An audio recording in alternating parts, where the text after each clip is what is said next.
নমস্কাৰ সকলোকে Assam knowledge YouTube চেনেলটোলৈ স্বাগতম জনাইছোঁ। আজি আমি আলোচনা কৰিম ভাৰতৰ কলা আৰু সংস্কৃতি আৰ্ট এণ্ড কালচাৰ এই বিষয়ৰ পৰা ভাৰতৰ বা অসমৰ বিভিন্ন এক্সামত প্ৰশ্ন সোধা দেখা যায়। সেইকাৰণে আমি অতি গুৰুত্বপূৰ্ণ প্ৰশ্ন 40টা বাছনি কৰি আজি এই ভিডিঅ'টোত আলোচনা কৰিম। আহক আমি আজি দেৰি নকৰাকৈ আজি ভিডিঅ'টো আৰম্ভ কৰোঁ। আজিৰ প্ৰথম প্ৰশ্ন, কোনখন ৰাজ্যত গণেশ উৎসৱ পালন কৰা হয়? অপশ্যন দিয়া আছে 4টা। ক পাঞ্জাৱ, খ মহাৰাষ্ট্ৰ, গ গুজৰাট, খ পশ্চিমবংগ। শুদ্ধ উত্তৰ হ'ব অপশ্যন খ মহাৰাষ্ট্ৰ। আহক আমি নেক্সট প্ৰশ্নলৈ আগবাঢ়োঁ। 2 নম্বৰ প্ৰশ্ন, মধুবনী নামৰ চিত্ৰশৈলী কোনখন ৰাজ্যত প্ৰসিদ্ধ? অপশ্যন দিয়া আছে 4টা। ক পাঞ্জাৱ, খ বিহাৰ, গ মহাৰাষ্ট্ৰ, খ উৰিষ্যা। শুদ্ধ উত্তৰ হ'ব অপশ্যন খ বিহাৰ। আহক আমি নেক্সট প্ৰশ্নলৈ আগবাঢ়োঁ। 3 নম্বৰ প্ৰশ্ন, মৰু উৎসৱ ৰাজস্থানৰ ক'ত অনুষ্ঠিত হয়? অপশ্যন দিয়া আছে 4টা। ক যোধপুৰ, খ জয়সালমেৰ, গ বিকানেৰ, খ বাৰ্মেৰ। শুদ্ধ উত্তৰ হ'ব অপশ্যন খ জয়সালমেৰ। হয়, মৰু উৎসৱ ৰাজস্থানৰ জয়সালমেৰত পালন কৰা হয়। আহক আমি নেক্সট প্ৰশ্নলৈ আগবাঢ়োঁ। 4 নম্বৰ প্ৰশ্ন, ভাৰতৰ সৰ্বপ্ৰথম কথাছবিখনৰ নাম কি?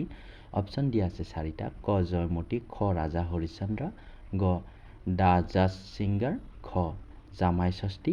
শুদ্ধ উত্তৰ হ'ব অপশ্যন খ ৰাজা হৰিশ্চন্দ্ৰ।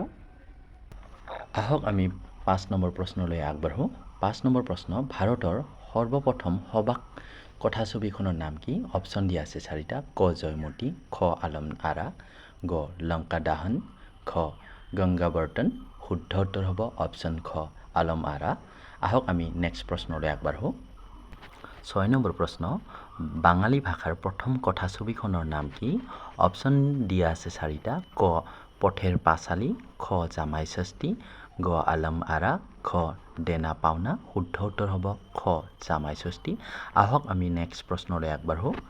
7 নম্বৰ প্ৰশ্ন, ৰাজা হৰিশ্চন্দ্ৰ কথাছবিৰ পৰিচালক কোন আছিল? শুদ্ধ উত্তৰ হ'ব অপশ্যন দিয়া আছে 4টা। শুদ্ধ উত্তৰ হ'ব অপশ্যন খ দাদা চাহেব ফাল্কে। ফাল্কে হ'ব লাগিছিল, ফু হৈ থাকিল, টাইপিং মিষ্টেক হ'ল, ক্ষমা কৰিব। আহক আমি 8 নম্বৰ প্ৰশ্নলৈ আগবাঢ়োঁ। 8 নম্বৰ প্ৰশ্ন, দূৰদৰ্শন কেন্দ্ৰ কেতিয়া স্থাপন কৰা হৈছিল? অপশ্যন দিয়া আছে 4টা। শুদ্ধ উত্তৰ হ'ব অপশ্যন খ 1959 চনত। ইতিমধ্যে এই প্ৰশ্নটো অসম তথা ভাৰতৰ বিভিন্ন এক্সামত আহি গৈছে, তাৰ বাবে অতি গুৰুত্বপূৰ্ণ প্ৰশ্ন হয়। 9 নম্বৰ প্ৰশ্ন, ভাৰতৰ প্ৰথম 3D এনিমেশ্যন ছবি কোনখন? ইয়াত অপশ্যনকেইটা ওলট পালট হৈ আছে। ইয়াৰ ভিতৰত শুদ্ধ উত্তৰ হ'ব অপশ্যন খ ৰোড ছাইড ৰোমিঅ'। ইয়াতে বোথ ছাইড ৰোমিঅ' হৈছে, ক্ষমা কৰিব। আমি 10 নম্বৰ প্ৰশ্নলৈ আগবাঢ়োঁ। 10 নম্বৰ প্ৰশ্ন, পুষ্কৰ মেলা ক'ত অনুষ্ঠিত হয়? অপশ্যন দিয়া আছে 4টা। ক বিহাৰ, খ ৰাজস্থান, গ কৰ্ণাটক, খ কেৰেলা। শুদ্ধ উত্তৰ হ'ব খ ৰাজস্থান। 11 নম্বৰ প্ৰশ্ন, ভগৱান ভেংকটেশ্বৰ তিৰুপতি মন্দিৰ কোন ৰাজ্যত আছে? অপশ্যন দিয়া আছে 4টা। শুদ্ধ উত্তৰ হ'ব অপশ্যন খ অন্ধ্ৰপ্ৰদেশ। এই মন্দিৰটো অন্ধ্ৰপ্ৰদেশত আছে। আহক আমি নেক্সট প্ৰশ্নলৈ আগবাঢ়োঁ। 12 নম্বৰ প্ৰশ্ন, হৰ্ণবিল উৎসৱ ক'ত হয়? অপশ্যন দিয়া আছে 4টা। ক মেঘালয়, খ নাগালেণ্ড, গ অসম, খ মণিপুৰ। শুদ্ধ উত্তৰ হ'ব অপশ্যন খ নাগালেণ্ড। 13 নম্বৰ প্ৰশ্ন, জালিকাট্টু কি উৎসৱৰ লগত জড়িত? অপশ্যন দিয়া আছে 4টা। শুদ্ধ উত্তৰ হ'ব অপশ্যন খ পোংগল। এই উৎসৱটো তামিলনাডুত পালন কৰা হয়। আহক আমি 14 নম্বৰ প্ৰশ্নলৈ আগবাঢ়োঁ।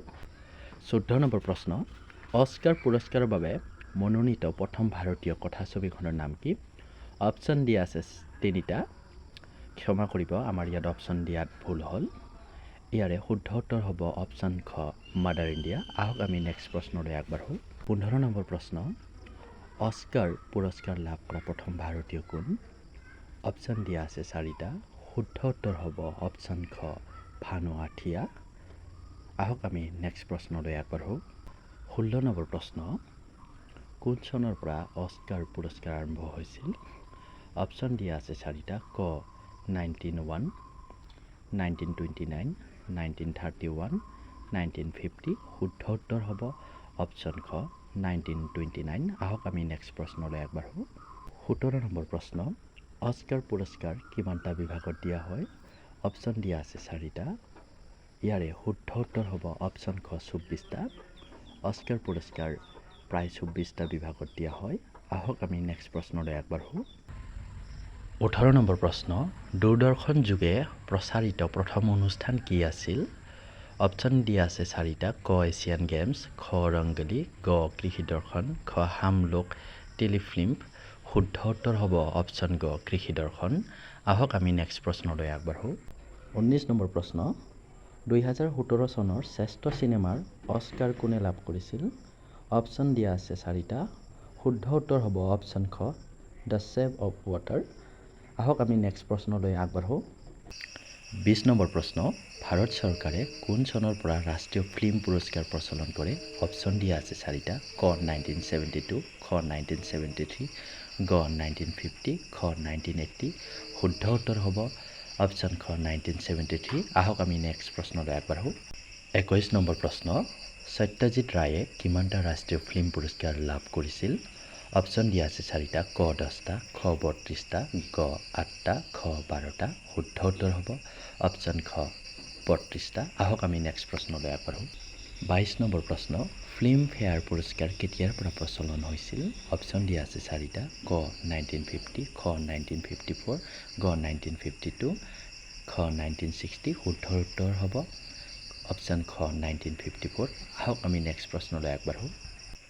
23 নম্বৰ প্ৰশ্ন, ভাৰতৰ ফিল্ম এণ্ড টেলিভিছন ইনষ্টিটিউট ক'ত আছে? অপশ্যন দিয়া আছে 4টা। ক মুম্বাই, খ পুনে, গ হায়দৰাবাদ, খ দিল্লী। শুদ্ধ উত্তৰ হ'ব অপশ্যন খ পুনে। আহক আমি নেক্সট প্ৰশ্নলৈ আগবাঢ়োঁ। 24 নম্বৰ প্ৰশ্ন, ফিল্ম এণ্ড টেলিভিছন ইনষ্টিটিউট কোন চনত স্থাপন কৰা হৈছিল? অপশ্যন দিয়া আছে 4টা। ক 1970, খ 1960, গ 1962, খ 1955। শুদ্ধ উত্তৰ হ'ব অপশ্যন খ 1960। আহক আমি নেক্সট প্ৰশ্নলৈ আগবাঢ়োঁ। 25 নম্বৰ প্ৰশ্ন, ৰাষ্ট্ৰীয় নাট্য বিদ্যালয় NSD ক'ত অৱস্থিত? অপশ্যন দিয়া আছে 4টা। ক মুম্বাই, খ দিল্লী, গ কলকাতা, খ পুনে। শুদ্ধ উত্তৰ হ'ব অপশ্যন খ দিল্লী বা দিল্লী। আহক আমি নেক্সট প্ৰশ্নলৈ আগবাঢ়োঁ। 26 নম্বৰ প্ৰশ্ন, ৰাষ্ট্ৰীয় নাট্য বিদ্যালয় কেতিয়া স্থাপন কৰা হৈছিল? অপশ্যন দিয়া আছে 4টা। এ 1950, বি 1959, চি 1971, ডি 1960। শুদ্ধ উত্তৰ হ'ব বি 1959 চনত।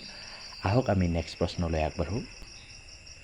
27 নম্বৰ প্ৰশ্ন, সংগীত নাটক একাডেমী ক'ত অৱস্থিত? অপশ্যন দিয়া আছে 4টা। A Mumbai, B Kolkata, C Delhi, D Pune. শুদ্ধ উত্তৰ হ'ব অপশ্যন চি দিল্লী বা দিল্লী। আহক আমি নেক্সট প্ৰশ্নলৈ আগবাঢ়োঁ। 28 নম্বৰ প্ৰশ্ন, ভাৰত নাট্যম কোন ৰাজ্যৰ পৰা প্ৰচলন হৈছিল? শুদ্ধ উত্তৰ হ'ব অপশ্যন চি 4টাৰ ভিতৰত শুদ্ধ উত্তৰ হ'ব অপশ্যন চি তামিলনাডু। আমি এই নৃত্যবিলাকৰ ওপৰত আমি এটা সুকীয়া ভিডিঅ' আনিম। আজি বাৰু আমি জাষ্ট আপোনালোকক MCQ আগবঢ়াইছোঁ। আহক আমি নেক্সট প্ৰশ্নলৈ আগবাঢ়োঁ। 29 নম্বৰ প্ৰশ্ন, ওডিচি নৃত্য কোন ৰাজ্যৰ অৰ্থাৎ কোন ৰাজ্যৰ লগত জড়িত? অপশ্যন দিয়া আছে 4টা। এ কৰ্ণাটক, বি উৰিষ্যা, চি কেৰেলা, ডি অসম। শুদ্ধ উত্তৰ হ'ব অপশ্যন বি উৰিষ্যা। আহক আমি 30 নম্বৰ প্ৰশ্নলৈ আগবাঢ়োঁ। 30 নম্বৰ প্ৰশ্ন, কথাকলি নৃত্য কোন ৰাজ্যৰ? অপশ্যন দিয়া আছে 4টা। A Assam, B Kerala, C Orissa, D Karnataka. শুদ্ধ উত্তৰ হ'ব অপশ্যন বি কেৰেলা। আহক আমি 31 নম্বৰ প্ৰশ্নলৈ আগবাঢ়োঁ। 31 নম্বৰ প্ৰশ্ন, কুচিপুড়ি নৃত্য কোন ৰাজ্যৰ? অপশ্যন দিয়া আছে 4টা। A Assam, B Andhra Pradesh, C Orissa, D Kerala. শুদ্ধ উত্তৰ হ'ব বি অন্ধ্ৰপ্ৰদেশ। আহক আমি 32 নম্বৰ প্ৰশ্নলৈ আগবাঢ়োঁ। 32 নম্বৰ প্ৰশ্ন, সত্ৰীয় নৃত্য কোন ৰাজ্যৰ? অপশ্যন দিয়া আছে 4টা। এই নৃত্যটো আমি অসম ৰাজ্যৰ লগতেই জড়িত, সেয়েহে শুদ্ধ উত্তৰ হ'ব অপশ্যন চি আছাম। আহক আমি 33 নম্বৰ প্ৰশ্নলৈ আগবাঢ়োঁ। 33 নম্বৰ প্ৰশ্ন, সাহিত্য বিষয়ক ভাৰতৰ সৰ্বোচ্চ পুৰস্কাৰটো কি? অপশ্যন দিয়া আছে 4টা। ক সাহিত্য একাডেমী বঁটা, খ জ্ঞানপীঠ বঁটা, গ সৰস্বতী বঁটা, খ এটাও নহয়। শুদ্ধ উত্তৰ হ'ব অপশ্যন খ জ্ঞানপীঠ বঁটা। আহক আমি নেক্সট প্ৰশ্নলৈ আগবাঢ়োঁ। 34 নম্বৰ প্ৰশ্ন, জ্ঞানপীঠ বঁটা বিজয়ী প্ৰথম সাহিত্যিকজনৰ নাম কি? অপশ্যন দিয়া আছে 4টা। শুদ্ধ উত্তৰ হ'ব ইয়াত অপশ্যন খ জি শংকৰ কুণ্ডুপ হৈ থাকিল। টাইপিং মিষ্টেক, তাৰ বাবে ক্ষমা কৰিব। আমি নেক্সট প্ৰশ্নলৈ আগবাঢ়োঁ। 35 নম্বৰ প্ৰশ্ন সাহিত্য একাডেমী বঁটাৰ প্ৰচলন কেতিয়াৰ পৰা হৈছিল অপশ্যন দিয়া আছে 4টা শুদ্ধ উত্তৰ হ'ব 1954 আমাৰ 37 নম্বৰ প্ৰশ্ন হ'ব সাহিত্য একাডেমী বঁটাৰ প্ৰচলন কেতিয়াৰ পৰা হৈছিল একেটাই প্ৰশ্ন বাৰে বাৰে আহিছে অপশ্যন দিয়া আছে 4টা শুদ্ধ উত্তৰ হ'ব অপশ্যন খ 1954 ইয়াত আকৌ অপশ্যন 4টা নাই 3টা হৈ থাকিল তাৰ বাবে ক্ষমা কৰিব আহক আমি নেক্সট প্ৰশ্নলৈ আগবাঢ়ো 37 নম্বৰ প্ৰশ্ন মেডাম মেফি উৎসৱ কোন জনগোষ্ঠী পালন কৰে এই প্ৰশ্নটো অসমৰ লগত জড়িত অপশ্যন দিয়া আছে 4টা ক গাৰো খ টাই আহোম গ খাচী খ মিচিং শুদ্ধ উত্তৰ হ'ব অপশ্যন খ টাই আহোম আহক আমি নেক্সট প্ৰশ্নলৈ আগবাঢ়ো 38 নম্বৰ প্ৰশ্ন ভাংৰা কোন ৰাজ্যৰ পৰম্পৰাগত নৃত্য অপশ্যন দিয়া আছে 4টা ক অৰুণাচল প্ৰদেশ খ পাঞ্জাৱ গ গুজৰাট খ বিহাৰ শুদ্ধ উত্তৰ আপোনালোকে জানে শুদ্ধ উত্তৰ হ'ব খ পাঞ্জাৱ আহক আমি নেক্সট প্ৰশ্নলৈ আগবাঢ়ো